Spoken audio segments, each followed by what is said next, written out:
Remember, passion comes from purpose, not the other way around.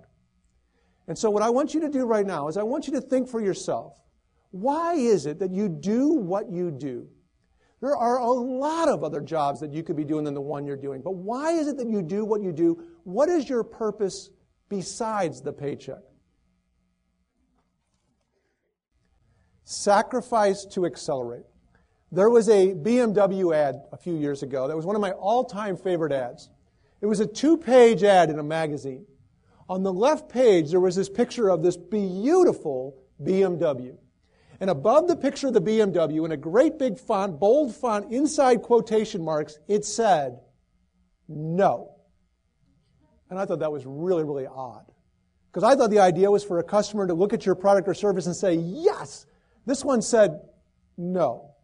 So I looked at the small print on the next page, and basically what it said was, at BMW, we say no to a lot of good ideas so we can say yes to a few great ideas. That is great advice. If we try to do every single good idea that we have to accelerate our business results, all we're going to do is dilute the impact of all of our ideas. We need to be willing to say no to a lot of good ideas so that we can save our energy for the few great ideas that are going to really drive results. 1997, Steve Jobs comes back to Apple Computer as the I've spent 25 years now studying leaders, working with leaders, observing leaders. I've identified 12 different ways that people influence the way other people think. I'm going to go through all 12 of these, and then we're going to put these into a couple exercises so that you can see how they apply in your day-to-day work situations. All right, here they are. 12 different ways to effectively influence other people. Number 1, the researcher. The researcher is the person who does. So here are the 4 critical leadership questions. Question number 1 is, what is the one outcome that you want to improve the most in your organization?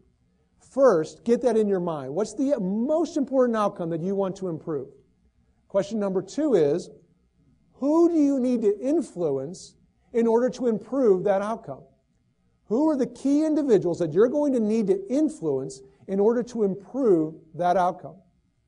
Question number 3 is, what do you need to influence them to think about? Notice I did not say, what do you have to tell them what to do? Telling a person exactly what to do is micromanaging. Micromanaging is not an effective way to improve results. Leadership is about influencing what they think about. So the third question is, what do you need to influence them to think about?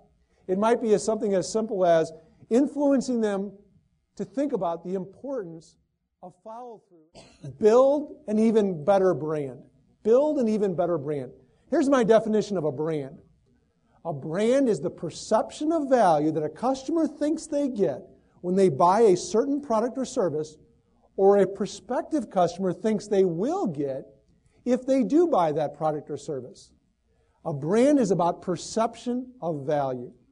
Over the last number of years, since 1998, I've had an opportunity to work with some executives and managers in some of the world's greatest brands. McDonald's, Marriott, Coca-Cola, and a whole lot of other ones. I've had an opportunity to learn from them how to build a great brand. So what I want to do right now is I want to walk you through the 7 steps that I have learned from them on how to build a great brand. Number 1,